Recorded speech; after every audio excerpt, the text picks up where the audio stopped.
Kuku Raadios välja öeldud seisukohad ei pea ühtima Kuku Raadio seisukohtadega. Te kuulate Kuku Raadiot.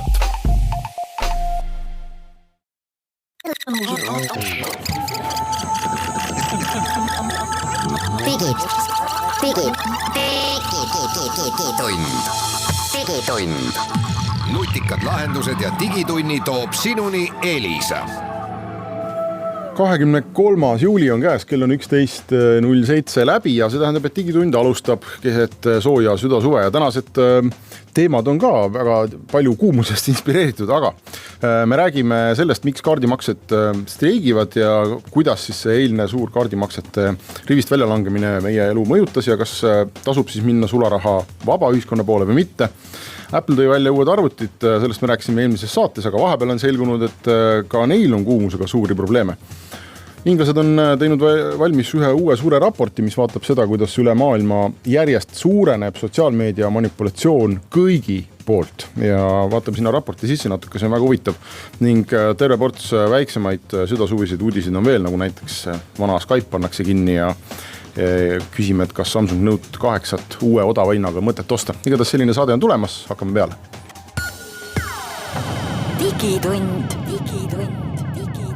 Digitunnis täna Henrik Roonemaa uudisteportaalist geenius.ee ja esimest korda meiega ka minu kolleeg Geeniusest Gregor Sibolt. Tere, Gregor! Tere! Ja 10 000 korda meiega Meelis Väljamäe Euronixist. Tervist, Meelis, sulle ka! Tere. Õnnestus keset suve mõned inimesed ikkagi töölt kontori laua tagant üles leida. Hakkame peale sellest, mis ütleme kohe ära. Suuri uudiseid tänases saates ei ole. Kui te väga mõtlete, et kas õudselt peab kuulama seda saadet ja või on 100 muud vajalikumat asja teha, nagu näiteks kartuleid kasta, siis minge kasta kartuleid. Võib, võtke siis kõrvalappidega kaasa. Aga eile siis juhtus selline asi, et Eesti kaardimaksed ei toiminud mitte kusagil. Vähe sellest, et nad Eestis ei toiminud. Mina, kes ma ei olnud Eestis, sain ka väga valusasti aru, et need ei toiminud ka Eestis väljaspool ega ka internetis. Need kogu kaardisüsteem oli tund või paar maas. Ta oli ikka päris pikalt ja et sattusin ka ise just täpselt samal ajal poodi ja lihtsalt inimesed seisavad pangaautomaatidega järjekorras.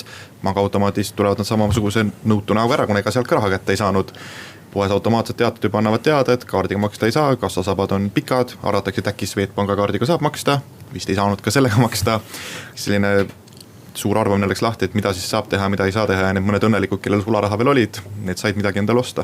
Ma ei ole väga viitsinud jälgida muidugi neid kaardimaksete selliseid mahakukkumisi, aga kas see on, kas tuleb teil meelde, et on olnud sellist mahakukkumist, kus üldse mitte midagi ei tööta? Ma saan aru, et mõnikord poes kaarditerminalist reigivad, aga et sa ei saa netis maksta. Ma üritasin täpselt selle ajal näiteks ühe välisreisi jaoks autot reserveerida, võimatu.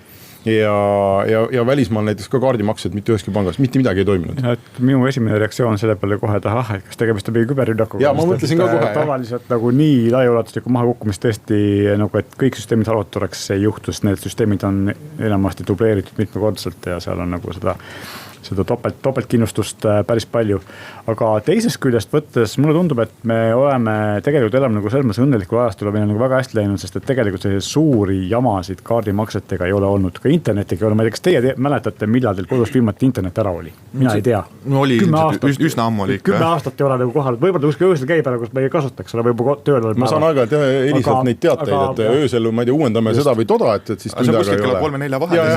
Aga just selles mõttes, et sellist asjad ma oleks frustreerunud, et ma ei saa kodus, ma ei tea, netis surfata või tööd teha või midagi, et ei mäleta, et oleks olnud ja see on ka sõltumatu operaatorist, eks ole, et kõigil neil on nagu päris hästi. Samamoodi on mobiilioperatoritega meil päris hästi, et kellelgi teisel maailmas enam vähem ei ole 3 operaatorit, kellel oleks 99% katvust, eks ole.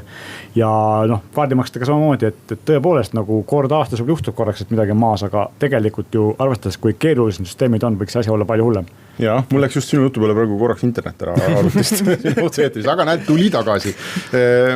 Huvitav on see, et mina olin Rootsis ja meil juhtus selline olukord, et täpselt sel hetkel üritasime osta ühest kohvikust 2 kohvi. Ja see oli vist enam-vähem sellise sündmuse algus, et kuskil mingid uudiseid ei olnud veel selle kohta, et kaardimaksed ei toimi. Ja ei toimunud ka Rootsis mitte ühegi kaardiga. Ja siis me ütlesime lahkelt, et maksame siis sulas. Et ei ole probleemi, et 2 kohvi. ja siis selle peale see kohvik teadis, et meil sularahas maksta ei saa.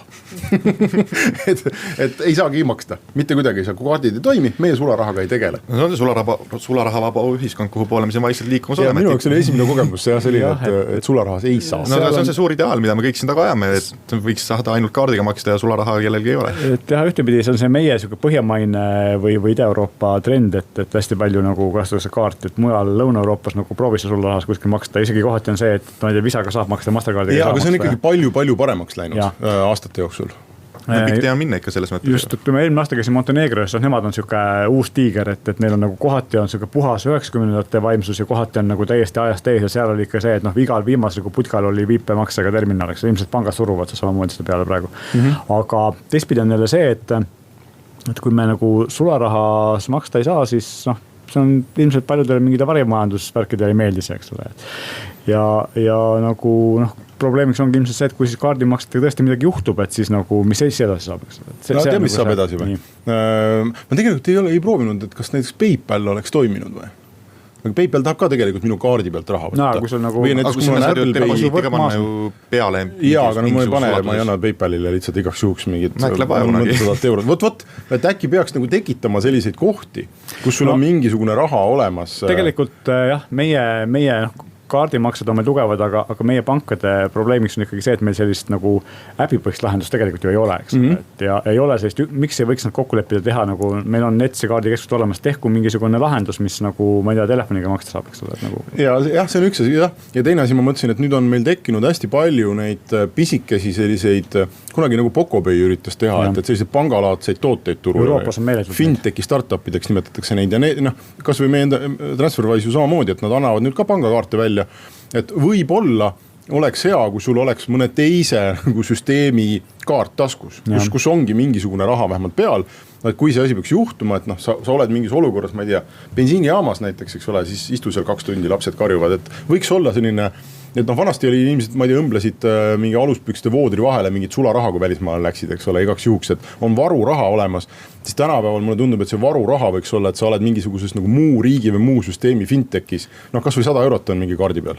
No jaa, aga on ka kindlasti ju palju sellised inimesed, kellel lihtsalt ei ole panna seda 100 eurot sinna 4 erineva kaardi peale veel, igaks juhuks, et äkki mõni töötab, äkki mõni ei tööta. Võib-olla võib ka 50 nagu viisata või ma ei tea, mingi, et mingi summa sul oleks vähemasti, et kui sul nagu tõesti kukubki kogu Eesti maha, et siis sa ei jää mingisse lolli olukorda. Ja enamus inimestel on nii kogu raha ühes pangast, tegelikult võiks olla 2, aga ka see liigutus nagu, kui sul palk tuleb ühes kohast ja see on väike ja laekub ühte panka, siis seda kuhugi mujal nagu, kas juppi sellest tõsta on nagu siuke keeruline kummaline. On jah, aga samas inimesed reisivad pulgakaupa ja suurtel kiirustel. See kaardimaksete populaarseks muutumist, see sama, kuidas sularaha vastu võetas, seal on, ma arvan, et see põhjus, et kuna sularaha käive on niivõrd väike sellistes kohtades, siis kui vanasti oli probleemiks see ja mujal pool lõunapoolsetes riikides ongi see, miks kaardiga vastu võeta või kaardimakse vastu võeta või miks kaardimaksetel on mingisugune miinimumlimiit, on tegelikult see, et sealt, eks ole, pangad võtavad kaardimaksele protsenti.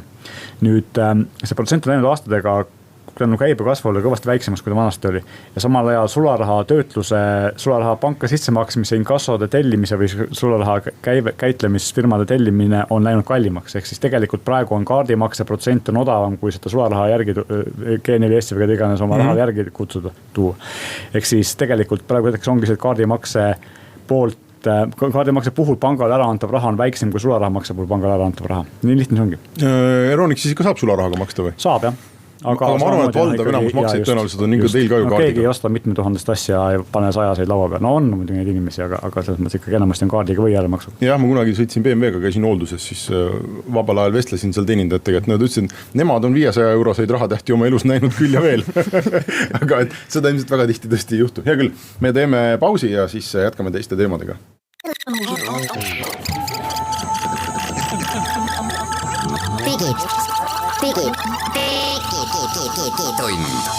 Digitund. Nutikad lahendused ja digitunni toob sinuni Elisa. Jätkame digitundi. Ma ei tea, kas teiega ka eile õhtul juhtus see, mis minuga ja väga paljude teiste eestlastega tundub, et te saite kõne numbrilt suunakoodiga +685.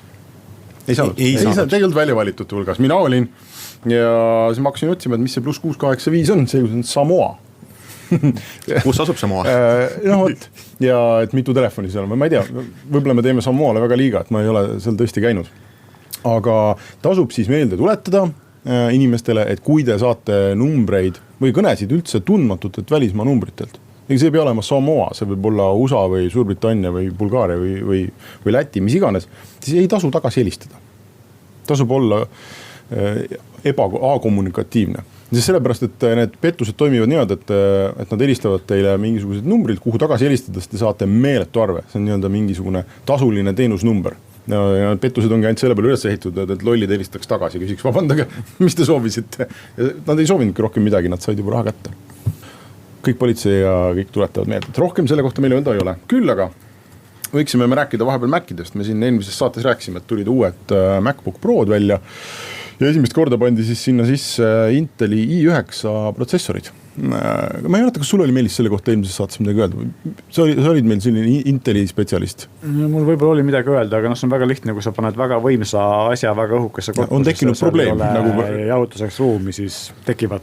Nädala jooksul on selgunud tõesti, et selle kõige võimsama MacBook Proga on tekkinud probleem ja probleem on nimelt see, et see Inteli i9 protsessor toodab umbes poole rohkem kuumust kui eelmised protsessorid ja see Mac on väga õhuke ja ta on ehitatud või disainitud teiste protsessorite jaoks, mis ei tooda nii palju kuumust, kogu see jahutus.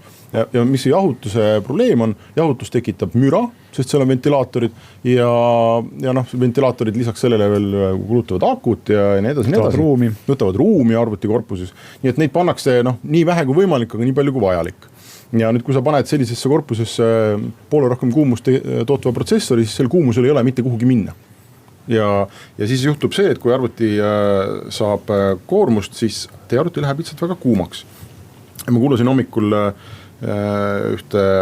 ühe ameeriklase muljeid, kes siis mõõtis ära, et tema MacBook, see uus i9 protsessoriga MacBook Pro, kui ta sattus koormuse alla, siis klaviatuuri temperatuur tõusis 42 kraadini. See 42 kraadi peal trükkida on korralik saunakirised. Arvuti läks nagu väga-väga kuumaks ja siis üks Kanada YouTuber pani selle arvuti külmkappi. Ja siis arvuti saaks kiiremini tööle. Ehk siis mida Apple teeb, on see, et kui kuumus jõuab 100 kraadini, protsessori kuumus, siis põhimõtteliselt tõmmatakse protsessori jõudlus nii alla, et see, 4000 või 7000 eurone MacBook Pro jääb lihtsalt üsna aeglaseks ja ei tee seda, mida ta peaks tegema. No ja mitte, et Apple liiga teha, tegelikult teevad seda ikkagi ka kõik arvutitootjad, et kui ja, aga see on ju väga drastiline näide praegu. Seal on nagu kaks probleemi just Apple'is põhilist. Üks on see, et see kell tõmmatakse nii alla, et alla isegi vist Inteli ettenähtud numbreid. Ja teine asi on see, et kui sa ikka ostad enda 7000 eurose masina, millega sa pead tegema tööd ja et sa oled kulutanud seda raha selle pärast, et olla võimalikult efektiivne, teha võimalikult kiiresti ära, siis tegelikult teeb see masin nagu asju aeglasemalt kui 3000 eurone masin, siis nagu see ei ole normaalne. Ta teeb teatud asju aeglasemalt. Seal on selline, et selline nõks on, et ta teatud asjades on see i9 protsessoriga arvuti. Me võib-olla jätame siin rääkides mulje, et ta nüüd ei tööta üldse ja ta ei kõlba kuhugi. See ei ole niimoodi. Et teatud asjades on ta väga hea ja kiire. Ja need on sellised asjad, kus seda protsessori jõudlust tarbitakse nagu selliste sööstudena. Et ta lööb aega-ajalt protsessori lakke punasesse ja siis jälle rahuneb maha, et ta käib selliste võngetena, mis näiteks on näited toodud ala mingi tarkvara kompileerimine või ka isegi veebi brausimine, kus korra laed mingit lehte, protsessor teeb 100% tööd ja siis ta saab jahtuda. Aga need probleemid ilmnevad siis, kui tehakse mingit asja, mis nõuab järjepidevalt protsessori 100% koormust, nagu näiteks video kodeerimine või mingid sellised asjad. Nii et siis see MacBook lihtsalt viskab lusika nurka ja ütleb, et tema enam ei saa, et tal on liiga palav. Aga tuleb välja, viimase nädala jooksul on selgunud, et on ka midagi head tehtud, ehk siis see klaviatuur, mis neil oli see suur murekoht. See on korda tehtud lõpuks, ehk ta enam ei tohiks ühe väikese tolmuküveme või saia puru pärast katki minna. Niimoodi, et sa pead mitme tuhande euro eest oma klaviatuur hakkama välja vahetama. Jah, see oli ka asi, mis nõudis nädalast sellist settimist, et kui need uued klaviatuurid välja tulid, siis Apple väga imelikud uudised tulid sealt, et Apple ütles, et nad on seda klaviatuuri parandanud või muutnud, aga teinud mitte seda tolmu osas, vaid teinud teda vaiksemaks. Et kogu eesmärk oli teha klaviatuuri vaiksemaks. Ja see on hea eesmärk sellest, et see klaviatuur tõesti oli üsna valju sellise terava klõbinaga. Ja nii palju, kui neid klõbinaid kõrvuti kuulates, tegelikult ka erilist vahet selle üle. Tegelikult see vaiksemaks tegemisjutt ilmselt tulenes ikkagi sellest, et nad ei saanud öelda, nad tegid klaviatuuri korda, kuna kohtuasjad olid käsil. Just, nad ei saanud tunnistada, et neil on klaviatuurid väga vigased. Ja mis nad siis tegid, nad panid sellise silikoonist kummi sõrestiku põhimõtteliselt sinna alla, mis jah teeb seda graafilistikku vaiksemaks, aga samal ajal kaitseb ka tolmu eest. Aga probleem on see, et ta ei ole selline nagu õhutihe või tolmutihe, vaid et nende klaviatuuri nupumehhanismide jaoks on ikkagi augud vaja sinna sellesse sõrestikku teha. Ja siis populaarne portaal iFixit ka proovis, et kui nad selle tolmukübemekese panid nagu väga selle augukese lähedale, siis ta läks sealt ikkagi läbi ja klahv läks ikkagi katki. Aga et need šansid on nüüd siis väga palju paremad, et enam ei ole selline suur auk, kus tolm saab sisse minna, vaid on väike auk. Ja teoreetiliselt peaks siis need klaviatuurid paremini kestma. Ja selle protsessori ülekuumenemise jutu lõpetuseks peab ütlema seda, et ei ole tegemist ainult Apple'i probleemiga, et seda esineb ka teistel õhukestel arvutitel, kus on väga võimsad protsessorid sees, et Surface Book on olnud siin murelapseks pidevalt, kuna samamoodi, et ostsin võimsa arvuti, maksin väga palju raha ja siis tegelikult on aeglane ja sel hetkel, kui mul kiirust vaja on. Ja ka teistel, et mida õhem masin, mida kehvem või selline jahutuslahendus, mis nagu väga ruumi võtta ei saa ja väga võimas protsessor sees, siis see on kompromiss, mis mille ostma minnes arvutit peab võib-olla silmas pidama, et äkki nagu väga suurt võimsust vajavate tööde juures tasuks koju või kontorisse hoopis lauaarvutust. Ja mina olen väga selle poolt, et tasuks osta, jah.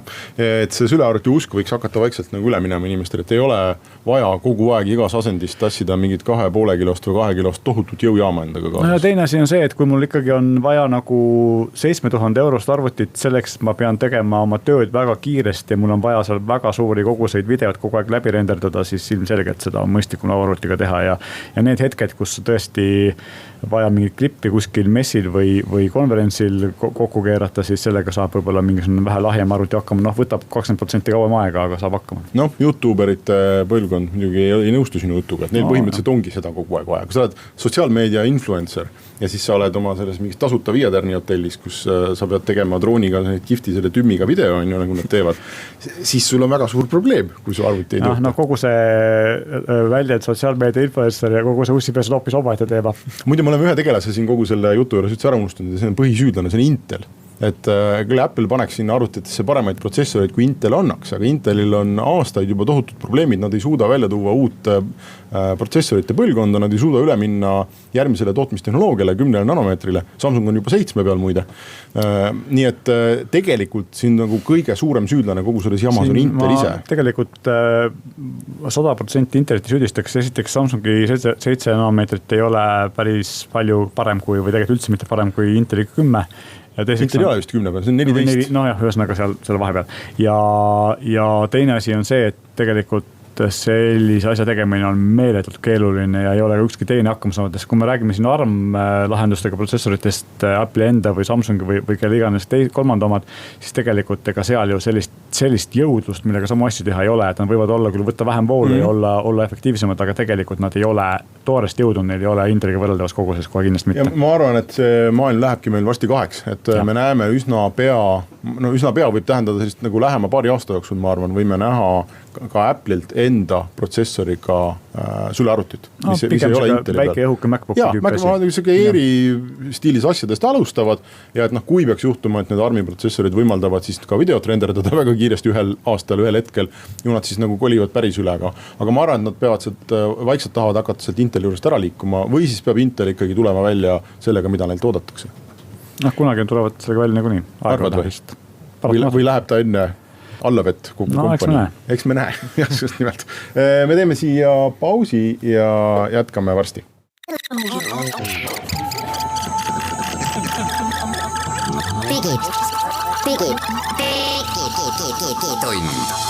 Digitund.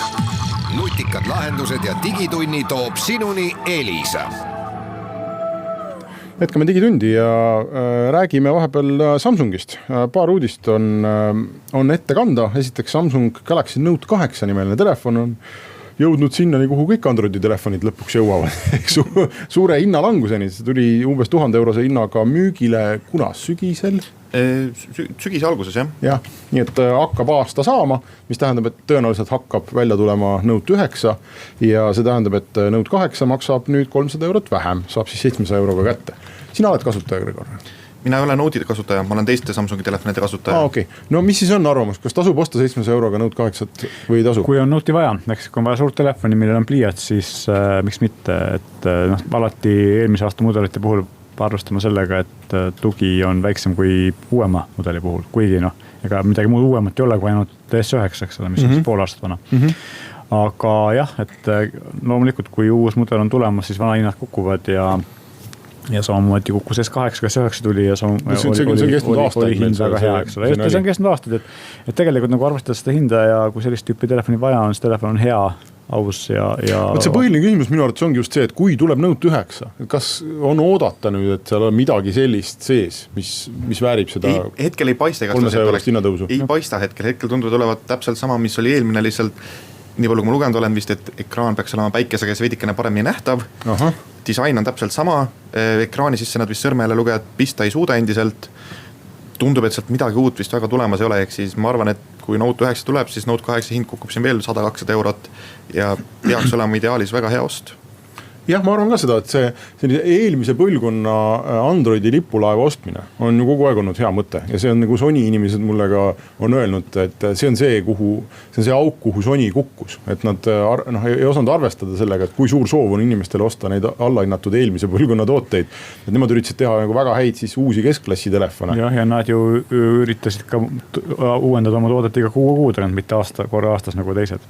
Ja, nii et ütleme, et kui on vaja suurt telefoni, võib osta küll. Kuigi 700 eurot on ikka päris kallis. Samas seda kukub ilmselt 500 peale nagu juba paari kuu pärast. Ja, et kui tuleb päriselt see uus välja. Nagu päriselt tuleb uus välja, siis ta kukub kindlasti veel ja siis kukub S8 hind kukub ilmselt veel kuskil 100 eurot ja mõne kuu pärast saab S8 endale taskusse ilmselt mingisuguse 350 euro eest, kui väga hästi läheb. Küll aga on üks huvitav uudis just välja tulnud veel ka Samsungi ja selle uue Note 9 kohta, et väidetavalt tundub, vist on õige öelda, et Samsung on jõudmas esimesena sinna, kuhu Apple sõnades jõudis aasta aega tagasi, aga tegudes ei ole jõudnud, ehk et Samsung plaanib siis välja tuua juhtmevaba laadimise, ma ei tea, mati või mingisuguse vidina, mis suudab juhtmevabalt laadida 2 seadet korraga. See on Apple kuulutas selle välja aasta tagasi, jah? Kuulutus aasta tagasi, isegi veidike rohkem äkki isegi juba. Jah, vist on üle aasta juba sellest. Ja nad ei ole suutnud seda aasta jooksul välja tuua mingisugusel põhjusel, me täpselt ei tea, mis takistus seal siis on, aga Apple'i mõte oli siis jah see, et sul on selline valge PowerMat, vist oli selle nimi või? Mingi selline nimi oli. Mingi uhke nimi teil, kas tas oli? Et sul on selline valge latakas, kuhu sa siis, mille sa võid panna näiteks omale öökapi peale ja siis sa paned sinna oma telefoni ja paned vist kõrvaklapid ka, ma mõtleks, neid sai panna, aga Apple'i kella kindlasti, et sa paned kõik oma Apple'i seadmed ühte kohta ja siis nad hommikuks on aku täis laadinud. Tundub, et Samsung on sinna siis esimesena jõudmas. Aga Samsungi puhul on see küsimus, et mille jaoks ta vaja on? Ilmselgelt neil on kellasid, mis on juhtmete laetavad ja ilmselt tuleb neid veel. Samas ka kõik telefonid on neil ju ilma juhtmete laetavad. Ehk siis ja kahe erineva standardi peal lisaks. Aga siis infoks on nii palju, et Samsungi pressiüritus on 9. augustil ja siis me ilmselt uut telefoni näeme. Kella pigem mitte, kuna kellad nad tavaliselt kuulutavad välja IFA ajal, ehk siis 6 aega hiljem. Ja S-seeriat me näeme üldse ju hiljem või? S-seeriat tuleb meil aprillis. Aasta alguses, jah. Barcelonas tuleb see harilikult seal kuskil. Jah, et sinna on veel aega, tuleb uus Note. Ainuke asi, mis ei ole praegu sugugi kindel ja ma ei loe ka siit välja, et kas mitme seadme laadija potentsiaalne siis Samsungi oma suudab laadida ka nagu mitut vanemat seadet. Et kui sa paned näiteks sinna peale, ma ei tea, 2 S8 või 2 S9. Teoorias, mis seda takistada võiks, kui tal on täpselt sama standard? Võimsus, jah. Ja selge. Nii et Samsung on võib-olla siis jõudmas sinna enne, aga ei tea, Apple'il on muidugi veel 6 aega nüüd see välja tuua. Samas, Samsungi üritus on enne. Ja. Nii et võib juhtuda palju. Hüva. Oxfordi ülikool on teinud ühe huvitava uuringu. Ja nad on uurinud siis üle maailma, see on Oxfordi Interneti Instituut, mis on ülikooli juures tegutseb. Nad on uurinud üle maailma seda, et kui palju toimub sotsiaalmeedia ja sõnumirakenduste vahendusel sellist ühiskonna ja poliitika elu pahatahtlikku mõjutamist. Ja need numbrid on üsna koledad, need numbrid kasvavad aasta-aastalt ja nüüd nad ütlevad,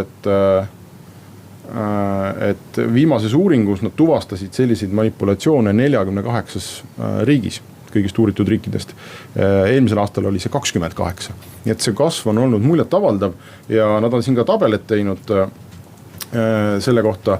Ja peamised mõjutajad, nad on jaganud need 5 gruppi, on valitsusasutused, on poliitikud ja parteid, on erafirmad, kes pakuvad ühiskonna mõjutamise teenust, on kolmanda sektori organisatsioonid ja on ka lihtsalt üksikisikud, kes tegutsevad siis mingisuguse agenda nimel. Ja ja see spekter on nagu hästi-hästi mitmekesine, et väga suur osa nendest riikidest, kes selliseid tehnoloogiaid kasutavad, on koondunud siis nii-öelda lõuna poole, on pigem lõunapoolsed riigid ja pigem autokraatlikud riigid, aga neid on ka põhja pool, kas või Suurbritannia, USA hakkab mulle siit silma, ka Lõuna-Korea, mida me peame üsna selliseks läänelikuks ja demokraatlikuks riigiks. Hollandis ja nii edasi, Itaalias ja ka Saksamaal, aga Eestit neil uuringusse kaasatud ei ole. Aga huvitav on see, et nad jälgivad siis ka, et kes ja mida teevad või kuidas see siis käib ja need on jagatud ka gruppidesse. Nüüd põhiline on ikkagi see, et kas valitsus ise sõltuvalt riigist või siis parteid kasutavad kõikvõimalikke vahendeid sotsiaalmeedia kaudu ühiskonna mõjutamiseks. Ja see tähendab seda, et on olemas palgalised kommentaatorid, kes suunavad vestlusvoogu kusagil, on olemas botid, kes automaatselt siis edastavad mingisuguseid teateid või teatud märksõnade peale ärkavad ja hakkavad midagi tweetima või midagi kommenteerima. Et see spekter on hästi lai ja nagu teadlased kirjutavad, siis mitte kusagilt ei paista, et seda suudetaks kontrolli alla saada. Ja ma usun ka, et see läheb järjest hullemaks ja tegelikult ega ta lõpuks ikkagi ühtepidi peaks nagu peatuma seal, kus inimesed ise peavad aru saama, mis on nagu tõde ja mis on vale, aga seal nagu keeruline on see, et see manipulatsioon on läinud niivõrd peeneks ja niivõrd detailseks ja niivõrd täpseks, et tegelikult nagu isegi väga intelligentselt haritud inimesed ei saa enam aru, nagu, kus nagu tegelikult see tõde siis on. Eks? Ja see on nagu kaks aspekti, et üks on siis nii-öelda suure mastaabiline manipulatsioon botidega Facebookis, Twitteris, mida siis korraldavad suurfirmad või parteid või lausa riigid, valitsused. Aga teine on see, mis praegu Indias toimub.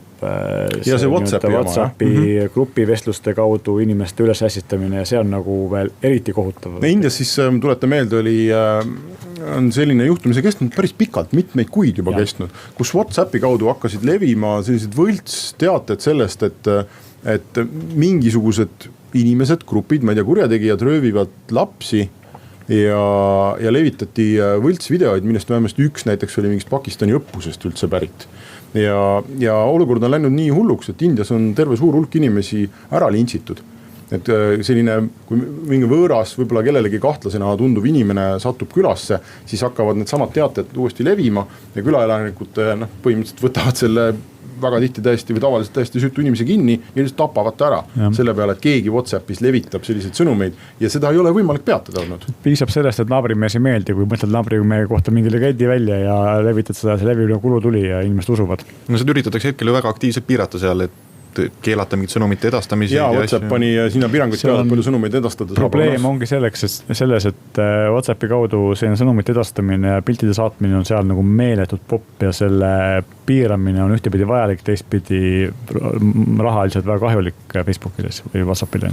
Ja see huvitav veerg, ma vaatan, on siin see tabelis, kus on kokku loetud, et millistes riikides nad on siis täheldanud palgaliste erafirmade tegutsemist. Need on põhimõtteliselt palgamõrvarid, ma ütleks, või sellised palgalised seltskonnad, terved firmad, kelle töö ongi siis valimiste ja avaliku arvamuse mõjutamine ja üks nende töövahendeid nüüd siis on läbi sotsiaalvõrgustike, läbi kõikvõimalike teadete ja selle tegemine ja neid on näiteks leitud Austrias, suurel hulgal Brasiilias, ka muidugi Hiinas, Ecuadoris, Keenias, Kõrgõzstanis, Malaisias, Mehhikos palju, Filipiinidel, loomulikult Venemaal, Saudi Araabias, Lõuna-Aafrikas ja nii edasi ja ka USA's.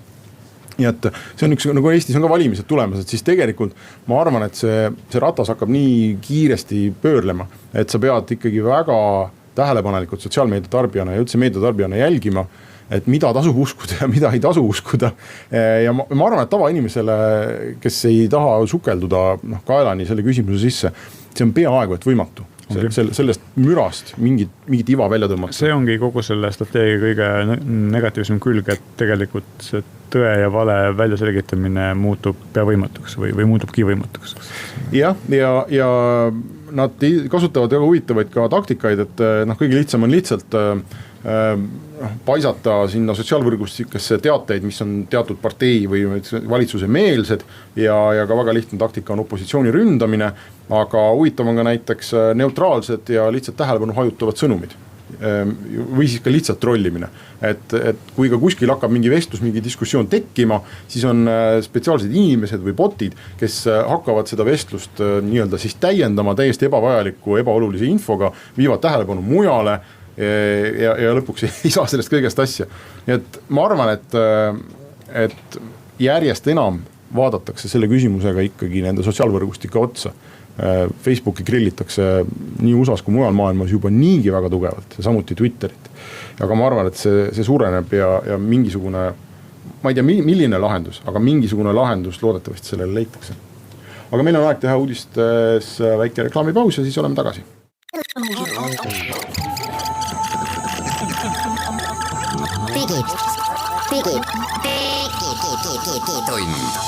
Digitund. Nutikad lahendused ja digitunni toob sinuni Elisa. Digitund on tagasi. Saate alguses rääkisime Samoa petukõnedest ja saate käigus vähemasti Elisa on meile saatnud ka teata selle kohta, et tõesti nii oli, need numbreid oli terve ports, ei olnud mingi üks kindel number, aga need numbrid, vähemasti siis Elisas on need blokeeritud ja nad paluvad ka, et kliendid annaks alati operaatoritele teada, kui mingi selline kahtlane asi tuleb, et siis nad blokivad numbrid ära ja ka kordavad, et ei tasu tagasi helistada. Ja spämmikõnede tuvastamise äppe on ka telefonides olemas, nii et kes tahab, võib minna ja katsetada. Hüva, Microsoft paneb Skype'i vana versiooni kinni ja sunnib kõiki uuele üle minema. Mina ei ole Skype'i ammu avanud, rääkige mulle, milles asi on? Ma pole ka Skype'i avanud siin juba aastaid. No Meelis, langes nüüd sulle see pall. Jah, mina kasutan Skype'i igapäevaselt küll mitte videokõnede tegemiseks, aga seal ongi see, et see kasutajaliides vanal on siuke hea klassikaline, kõige jaoks harjunud ja kõige lihtsalt arusaadav ja uus on selline keeruline, imelik, üritab noortepärane olla, aga tegelikult on nagu palju segadust ja ma saan aru, et mureks on ka see, et kõik igasugused podcasti firmad, kes tegelevad Skype'i kaudu vestlust salvestamisega, nendel võib tekitada see probleem, et see ei ole päris kindel, kuidas uue protokolliga nagu töötab, et kas töötab hästi või töötab halvasti ja nad nagu on veidi segaduses sellest. Aga põhiline on ikkagi see, et inimesed on harjunud vana asjaga ja kui vana asi asendatakse uuega, mis näeb nagu kehvem välja kui vana, siis nagu see inimestele ei meeldi, eks kunagi harjutakse ära, aga põhiline on see, et mis on põhiline probleem, nagu mina arvan, paljude jaoks on see, et ei ole enam eraldi aknad, mul ei ole nagu põhiakendis, mul ei ole erinevad vestlus, erinevad akendis, kõik nagu ühes ja mingi tääbidega nende vahel vahetama nagu telefoni äppideseks, et see ei ole nagu väga mugav tegevus, eriti kui sa pead mitme inimesega korraga vestlema. Nägelt 1. septembrist pannakse siis Skype'i versioon 7 kinni ja kõik kasutajad viiakse üle Skype'i versioonile 8. Ehk siis see on väga hea aeg, kui firma kasutab Skype'i minna üle Slacki kasutamisele, mis on oluliselt parem ja oluliselt mõnusam. Aga helistamine on seal väga halb. No kuhu me lähme siis üle? Meie kasutame Geenuses sisevestlusteks Slacki, aga helistamise asi, ma ei tea, me ei helista. See maksab natuke juurde, aga kui võtad tasulise versiooni, sa saad selle mina kasutan mõlemat ja Slacki puhul ma ütlema, et ma alati tunnen, et ma olen läinud 20 aasta ajast tagasi ja siis ta on puhas IRC minu arust. No ega ta ongi, kogu kanalite süsteem ja kõik see on täpselt sama. Mõtlen, et ma ei saa aru, miks me peaksin pidema, võiks minna kuhugi edasi ja mitte tagasi. Aga see tagasiminek on hetkel väga hea olnud, sest ta on ikkagi hea, mugav suhtlusviis. Minu jaoks on keeruline. No aga kuhu sa üle tahaksid minna? Ma ei tea, mulle Skype täsi meeldis. No ega sa ei saa, nüüd sulle on sinu see vana armas Skype'i versioon pannakse kinni. Kas sa kavatsed harjuda või sa kavatsed kogu oma suure organisatsiooni üle viia? Kasutan ikkagi seda, mida te kasutavad teised, ehk siis nagu ma ei saa ju, kui rõhuv enamus inimesi tahab kasutada mingit ühte asja, siis pean mina kasutama seda sama. Nii et nii ta on. Me ilmselt jääme hetkel kasutama tööalaselt Slacki ja Skype'i paralleelselt ja eraviisiliselt hoopis teisi vahendeid, nagu me kõik. No see on Messenger tõenäoliselt, kus kõik maailma eestlased on. Just. Ma ei tea, kas see muudes riikides ka on, aga Eestis see WhatsAppist ei ole nii populaar. Messenger ei ole nii popp. Nii, Eesti pannakse uuesti Google'i kaartidele, Street View autod sõidavad Eestis ringi. Gregor, räägi lähemalt. Ja, Street View autod uuesti Eestisse, ehk siis need suured autod, kus see pallikujuline kaamera katusel on, hakkavad mööda Eesti teed meil siin sõitma. Sõidavad juulist augustini ja sõidavad läbi Haapsalu, Kuressaare, Paide, Pärnu, Rakvere, Tallinna, Tartu ja Viljandiga veel takka otsa. Ehk siis kui linnad, kus on päris palju muutunud, sellest äkki viimati oli 2014, kui nad meid pildistasid kuskil sealkandis, tulevad pildistavad uuesti kõik üles, kaardid muutuvad täpsemaks, saab vaadata, milline sinu maja kaardi peal on ja saab minna lehvitada ka autole, saad ise kaardi peale. Lubavad, et kõik on ilusti turvaline, inimeste näo tudustatakse ära, eks ta näha ole, kui hästi see läheb, eelmine kord olid mingid sorti jamad seal sellega, kui ma õigesti mäletan, aga vähemalt uuendatakse asja. No Saksamaal on ju see, et päris palju on probleeme sellega, et osasid kohti ei saagi kaardi peale panna, sest omanikud ei luba, kus on mõni maja, eks ta kuskil nagu nurga peal. Aga teistpidi on jälle see, et eks ta on mõnes mõttes mõistlikuna, et viimased kaardid on päris vanad ja meil on päris palju ehitatud uusi teid juurde ja eriti palju on ehitatud uusi kergliiklusteid juurde, sellist asja, mis nagu vanade Street View kaartide peal, mida ei ole, et tegelikult see uuendamine on nagu väga tänuväärne tegevus.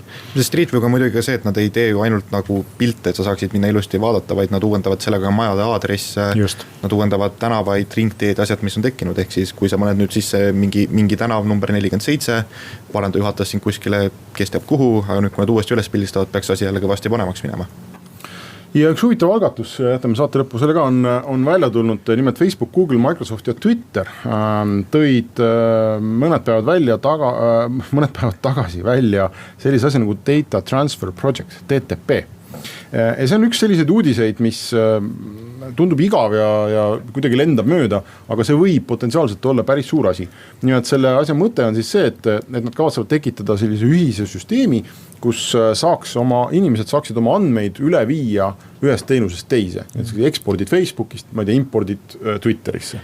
Ja sellest eriti ingliskeelne Ameerikast pärit tehnikaajakirjandus väga ei räägi, aga selle asja taga on ju puhtalt GDPR. Sest et GDPR teatavasti nõuab, et kõik andmed peaks olema mitte ainult ligipääsetavad andmete omanikule või kliendile või aga kustutatavad, vaid peavad olema tõstetavad ühest teenusest teise ja sellepärast nad seda teevad ilmselgelt. Jah, kuigi natuke raske nagu ette kujutada, et mida ma ekspordin Facebookist, mida ma näiteks saaksin importida Twitterisse, kontaktinimekirja või et nad on erinevad teenused, nagu, et seal neid kattuvaid osasid on ju päris vähe. Kontaktinimekirja muidugi, kui seda puudutas hoopis omaette teema, sest see on minu teada Euroopa seaduste all, andmekaitseseaduste all see, et sa ei tohi ilma sinu kontaktide nõusolekuta neid andmeid liigutada. Aga üks huvitav, nagu mõelda selle projekti tuleviku peale, et siis võib juhtuda nii, et okei, need suured firmad teevad selle ära ja mingid andmed hakkavad selle omavahel liikuma, aga kui sellest saab suurem asi, et siis sellega võivad ju liituda ka või sunnitakse liituma mingeid teisi teenuseid. Nagu mina aru sain, siis asi on kitist, on vabavaraline kättesaadav see protokoll, nii et kõik võivad seda kasutada. No näiteks siin samas uudises, kus ma seda ka loen, on tähelepanu juhitud Spotify'le.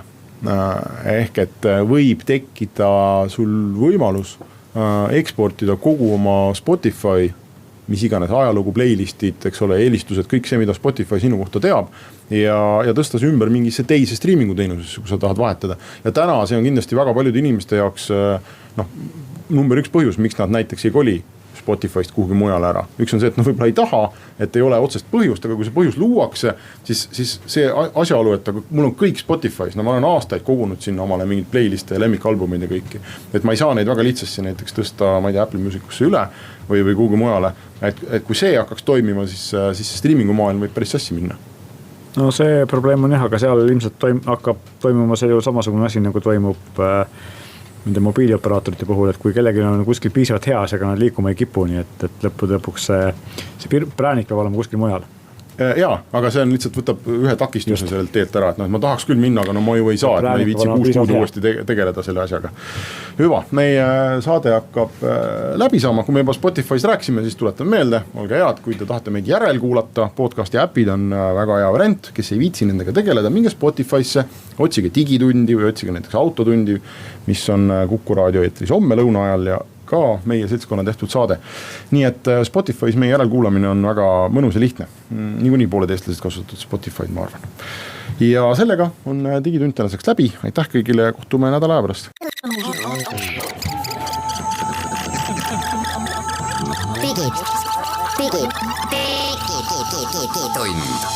Digitund. Nutikad lahendused ja digitunni toob sinuni Elisa.